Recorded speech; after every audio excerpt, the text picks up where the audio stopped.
আজকে আমি এই ভিডিওটা বানাইছি কৃষকদের যে ক্ষতি হয়েছে কয়দিন ধরে কন্টিনিউ 3 দিন ধরে বৃষ্টি হওয়ার কারণে যতগুলা কৃষক আছে সবারই ধানের অনেক ক্ষতি হয়েছে। সেটা আমি দেখাইতেছি আজকে এখানে। দেখুন কত ধান পড়ে গেছে। এটা অনেক দুঃখের খবর কৃষক ভাইদের। যা ক্ষতি হয়েছে সেটা পূরণ কেউ করতে পারবে না। যেভাবে ওয়েদারের কারণে যেভাবে বৃষ্টি হয়েছে তাতে প্রচুর মানুষের ধান পড়ে গেছে, আবার মাঠে জল লেগে আছে।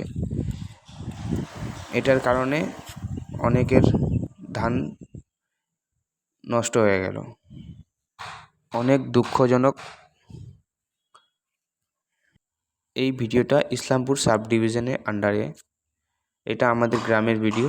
আমাদের গ্রামে ধান চাষ করা হয়েছে, সবারই ধান পড়ে গেছে বৃষ্টির কারণে।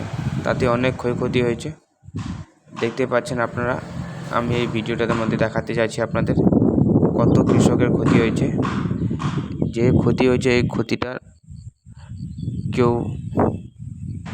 ভরণ করতে পারবে না। অনেক দুঃখ খবর এটা। এই দুঃখের সময় যদি সরকার কৃষকের পাশে দাঁড়ায়, কিছু কৃষকের সাহায্য করতে পারে, তাহলে আমি সরকারের অনেক ধন্যবাদ জানাই সরকারকে। এই ভিডিওটা বেশি বেশি করে শেয়ার করো।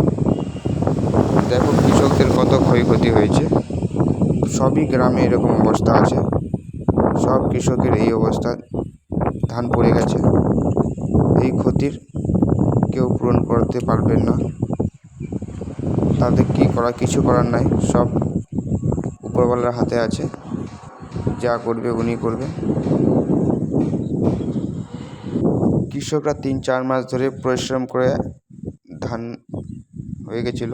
সেই ধানটা বৃষ্টির কারণে অনেকের ধান নষ্ট হয়ে গেছে। এটার মধ্যে আমাদেরও জমির ধান আছে, যেটা আমি দেখাচ্ছি। এটা আমাদের জমির ধান, অনেক পড়ে গেছে। ধানের এই অবস্থা থেকে অনেক দুঃখ মনে হয়, অনেক দুঃখ। কিছু করার নাই। ঠিক। জয় কিষাণ, জয় জওয়ান। ধন্যবাদ।